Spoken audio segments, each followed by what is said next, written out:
378 passengers thought she was just another pilot. But when their plane began falling from the sky and F-22 fighters scrambled, one word changed everything: Ghost Rider. The most feared call sign in naval aviation had just revealed itself: flying a passenger jet. Before watching full story, comment below from where you watching. Also like and subscribe for more stories. Captain Sarah Mitchell smiled at the passengers boarding Flight 447, a routine 5-hour journey from Los Angeles to New York that she had flown hundreds of times before during her 7 years with Transcontinental Airlines. The morning sun streamed through the cockpit windows as she completed her pre-flight checks, running through the same procedures that every commercial pilot followed, methodically reviewing fuel calculations, weather reports, and flight plans with the careful attention that had earned her a reputation as one of the airline's most reliable captains. Her first officer, a friendly young man named Kevin who had been flying commercially for 5 years, chatted easily about his weekend plans while programming the flight management system, treating Sarah with professional respect but clearly seeing her as just another experienced pilot who had worked her way up through the ranks like everyone else in the industry. The other pilots at Transcontinental knew Sarah's official background by heart because it was printed in her personnel file and matched the standard career progression that thousands of commercial pilots followed every year. She had trained at a civilian flight academy in Arizona, accumulated flight hours through regional carriers flying smaller jets between secondary cities, worked her way up from first officer to captain through years of steady service, and maintained perfect safety records that made airline management happy without drawing any special attention to herself. Her colleagues respected her smooth landings during difficult crosswinds and her calm demeanor during weather delays, but nobody saw anything exceptional about her skills or suspected that her training went far beyond anything taught in civilian aviation programs. What her co-workers didn't know, what her personnel file didn't mention, and what Sarah had deliberately kept hidden for 7 years was that she had spent 12 years flying F/A-18 Super Hornets off aircraft carriers, executing combat missions in some of the most dangerous airspace on the planet and earning a call sign that made experienced fighter pilots sit up straighter and pay attention: Ghost Rider. The name had not been given lightly or chosen casually like some call signs that came from jokes or embarrassing training incidents, but had been earned during her third combat deployment when she executed a night mission so perfectly timed and precisely flown that enemy radar operators never detected her approach,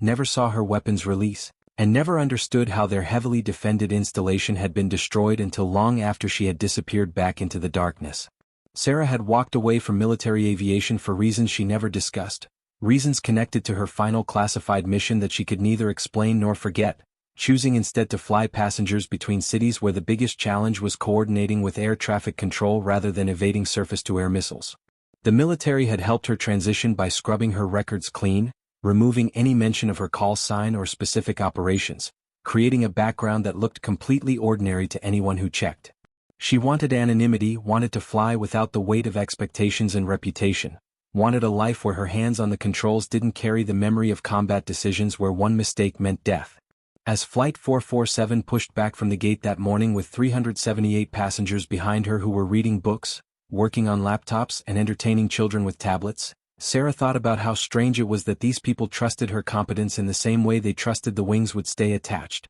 never imagining that the woman making announcements about expected arrival times had once coordinated a combat extraction that saved 23 lives while her aircraft was literally falling apart around her. Kevin beside her was reviewing the departure procedures, completely unaware that his captain possessed combat-honed instincts that could assess threat environments and find the safest path through danger in ways that went far beyond reading weather radar displays. Everything about the flight seemed completely routine as they crossed into the third hour, cruising at 39,000 feet over the middle of the country with clear skies and smooth air that made passengers comfortable enough to doze or watch movies. Sarah was reviewing fuel calculations and thinking about the approach procedures for JFK when the first indication of trouble came through the radio in a way that made her combat instincts sharpen immediately, even though Kevin beside her showed no reaction to what seemed like routine air traffic control instructions. The controller was directing several aircraft to alter their flight paths due to an unspecified situation, using language that seemed normal to civilian pilots but contained subtle indicators that Sarah recognized from her military background.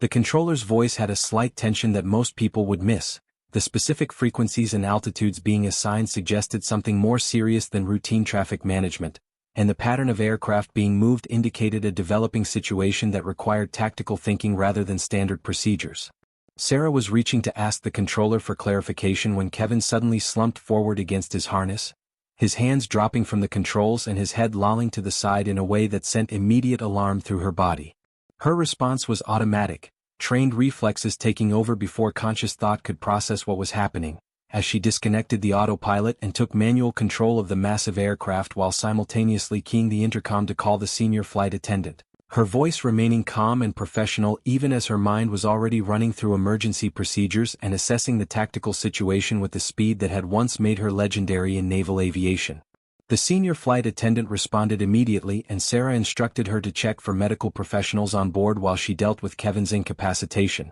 But even as she was handling the immediate crisis, her combat-trained instincts were screaming that something was wrong beyond just a medical emergency. The timing was too coincidental, happening just as air traffic control was maneuvering aircraft in unusual patterns, and her experience in combat zones where threats came from unexpected directions made her look beyond the obvious explanation. She glanced at the aircraft system's displays and saw nothing obviously wrong, all the instruments reading normal parameters that would satisfy any civilian pilot, but something about the numbers made her pause with the same instinct that had once warned her about surface-to-air missile launches before threat warning systems detected them. The cabin pressure indicators showed normal readings, but the cabin altitude was creeping upward slowly, so slowly that the rate of change was almost imperceptible, but it was moving in the wrong direction in a way that suggested deliberate interference rather than simple mechanical failure. Sarah made an immediate decision that would have seemed like overreaction to a civilian pilot but was second nature to someone with her background, putting on her oxygen mask and switching to 100% oxygen before trying to get Kevin to respond so she could get a mask on him. He was breathing but unconscious, and when she managed to position the oxygen mask over his face, he showed no improvement, which confirmed her worst fears about what was happening to the aircraft. She called the senior flight attendant again and asked if anyone else in the cabin was feeling unwell or showing symptoms of distress,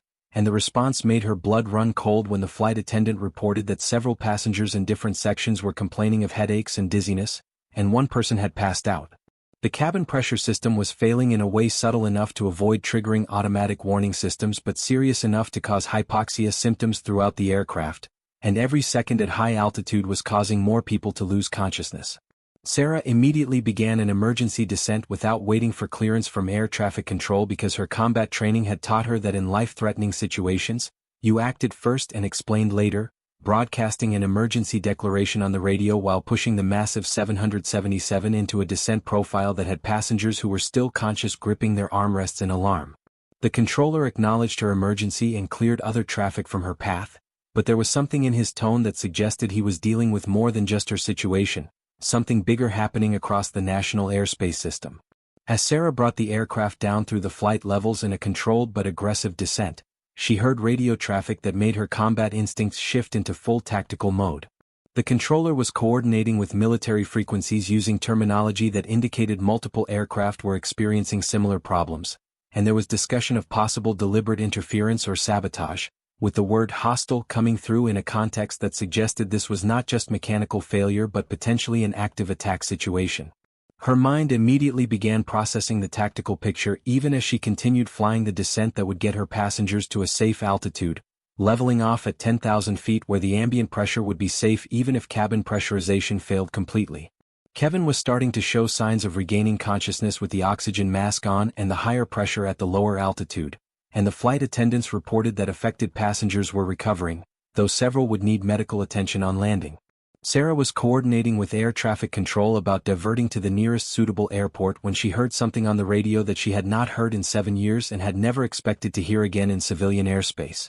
A military controller was coordinating fighter intercepts using tactical call signs and procedures, and through the crosstalk between different frequencies, she heard the distinctive sound of F-22 Raptor pilots checking in with their controller, which meant the situation had escalated to the point where the military was treating commercial aircraft as potential threats. The tactical picture became clear to Sarah in a way that most commercial pilots would not fully understand, but her combat background gave her immediate comprehension of what was happening. Multiple aircraft experiencing pressurization problems simultaneously, military fighters being scrambled, and the specific coordination procedures being used all indicated that someone had figured out how to interfere with aircraft systems, possibly through cyber attack or electronic warfare methods, turning commercial airliners into potential weapons or hostages that required military response. Sarah made a rapid decision based on her assessment of the situation and her understanding of how military pilots would be approaching this crisis. She knew that from the perspective of the F-22 pilots,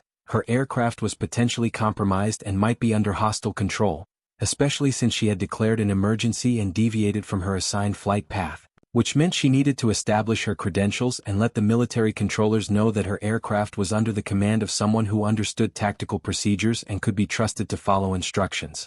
But doing so would mean revealing the background she had kept hidden for 7 years and using the call sign she had left behind when she walked away from military aviation, ending the anonymity she had carefully constructed and maintained through thousands of hours of routine commercial flights. She hesitated for only a moment before making her decision, because the lives of her 378 passengers were more important than protecting the secret identity that had given her peace but had always felt like hiding from who she really was. She switched to the military coordination frequency that she could hear being used in the background of other transmissions, a frequency that civilian pilots normally never monitored and would not know existed, and her voice when she spoke was different from the professional but friendly tone she used with commercial air traffic control. It carried instead the crisp precision and tactical confidence that came from years of combat operations where clear communication meant the difference between mission success and catastrophic failure. She identified her aircraft by its civilian registration and flight number, but then added words that she knew would immediately change how the military controllers and F-22 pilots perceived her situation, declaring her aircraft secure under command authority and stating that she was executing tactical diversion procedures to the nearest military-capable field for emergency assessment and response. The military controller's response showed immediate recognition that someone on her aircraft understood military procedures, and he began coordinating her diversion using terminology that confirmed he understood she had military background. But it was the F-22 pilots who provided the moment that would change everything, when one of the Raptor pilots flying somewhere in the airspace near her position asked the controller for verification of who was in command of her aircraft. The controller started to read back her civilian name and flight number, but Sarah interrupted on the frequency using words she had not spoken in 7 years, her voice carrying the weight of a reputation earned through impossible missions and legendary performance.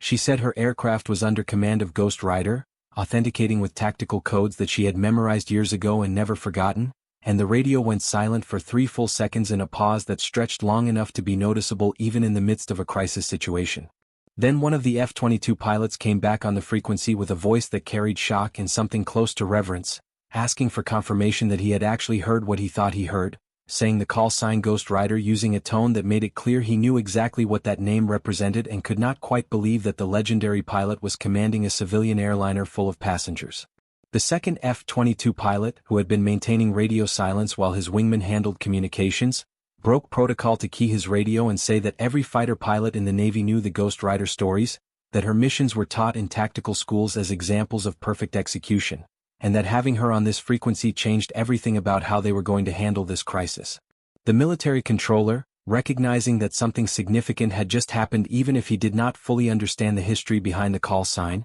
asked Sarah for her tactical assessment of the situation and what support she needed from the F-22s who were now explicitly assigned to escort and protect her aircraft. Sarah felt the years of civilian flying fall away as she shifted fully back into combat mode, her mind processing the tactical situation with the speed and clarity that had made her legendary in military aviation. She told the controller that she had multiple passengers needing immediate medical attention, that her first officer was incapacitated though recovering, and that she needed priority clearance to the nearest field with full emergency services and security capabilities, adding that based on the pattern of failures across multiple aircraft, someone had developed capability to interfere with commercial aircraft systems remotely, probably through cyber penetration of aircraft management systems. The F-22 lead pilot, who had introduced himself using his call sign Blade, said his flight of 2 Raptors was positioning to provide close escort and would ensure no hostile aircraft or threats approached her position, asking if she needed tactical support for any evasive maneuvers or defensive procedures using language that assumed she would know how to execute combat aviation tactics if necessary.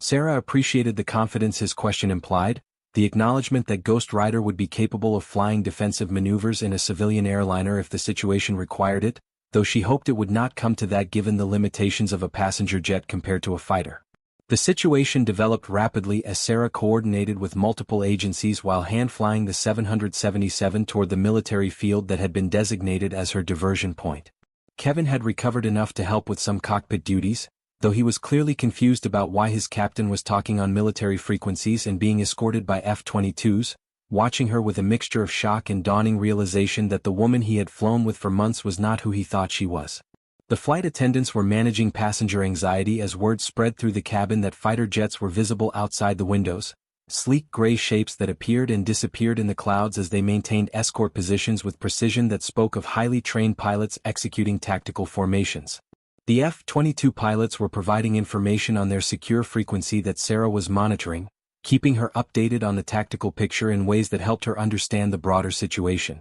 Blade told her that they were treating her aircraft as a high-value asset now that they knew Ghost Rider was in command, and that additional military resources were being positioned to ensure her safe landing, which meant the military command structure had recognized that having a legendary combat pilot in control of a potentially compromised aircraft changed the entire response calculus. The approach to the military field was unlike anything Sarah had done in her 7 years of commercial flying but felt completely natural to someone with her background, with the F-22 staying in close formation and flying patterns that provided both escort and air superiority in case any hostile aircraft attempted to interfere with the landing. The field had been cleared of all other traffic, emergency vehicles were positioned along the runway, and security forces were establishing a perimeter to protect the aircraft once it landed, treating the arrival with the seriousness of a national security incident. Sarah flew the approach with precision that came from hundreds of carrier landings in combat zones, putting the massive airliner down on the runway with barely a bump despite the crosswind and the stress of the situation,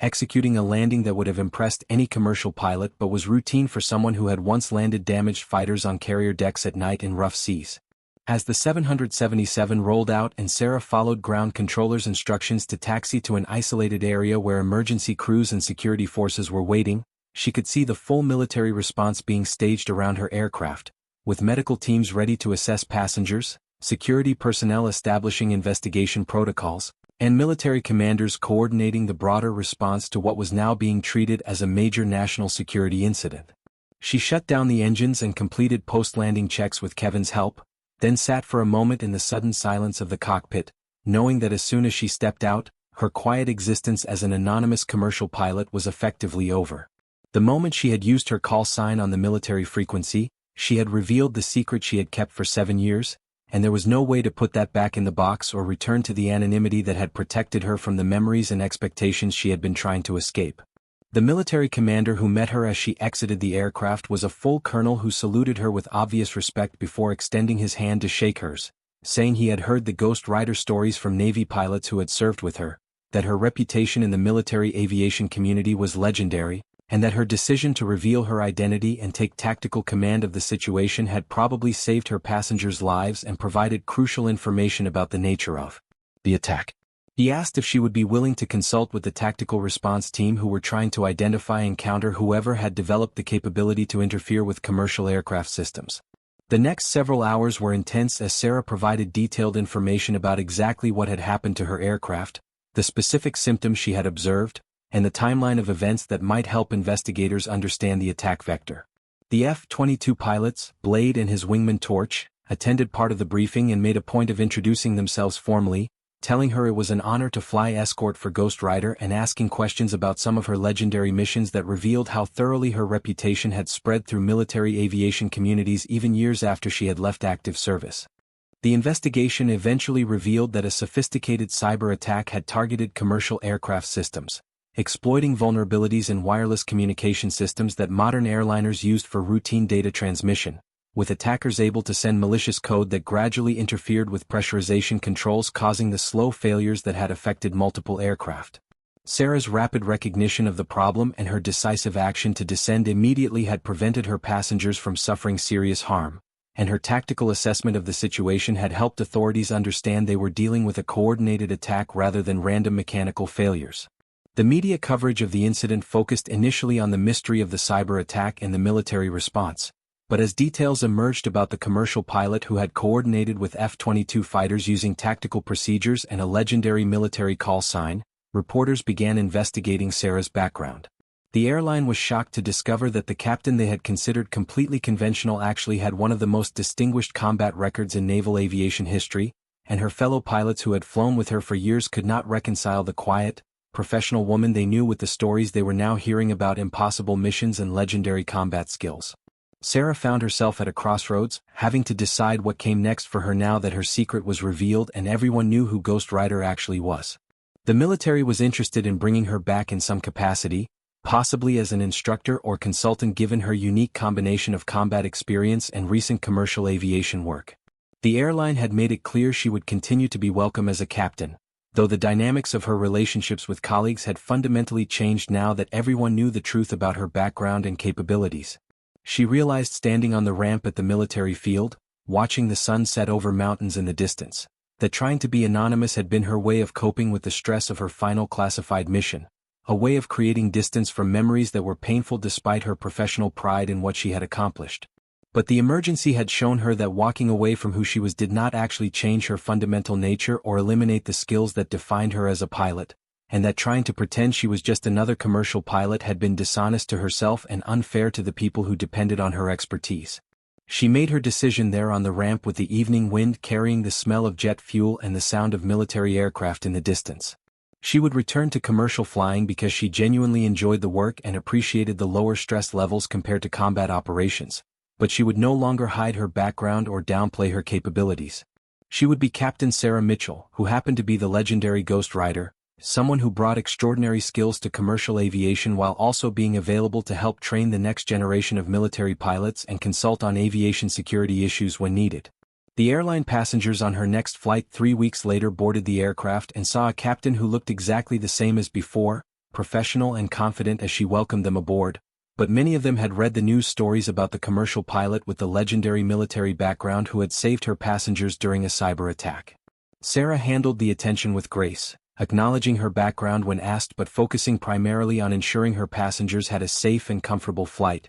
understanding that her role was to serve them regardless of what call sign she had earned in a previous life. The real difference was inside her own mind, the acceptance that she could not separate herself from Ghost Rider because that call sign represented who she actually was at her core. She was a pilot who saw solutions that others missed, who remained calm in situations that would overwhelm most people, and who possessed skills that had been refined through years of training in combat operations that most pilots would never experience. She could be both the professional commercial captain who flew scheduled routes between cities and the legendary fighter pilot whose reputation made F-22 pilots sit up and take notice, because both roles drew on the same fundamental capabilities and commitment to excellence that defined her as an aviator. Sarah flew her 777 through the evening sky toward her destination, thinking about how strange life could be, how the identity you tried to leave behind could come roaring back in the moment when it was needed most, and how sometimes the best way to honor your past was to integrate it with your present rather than keeping them separate.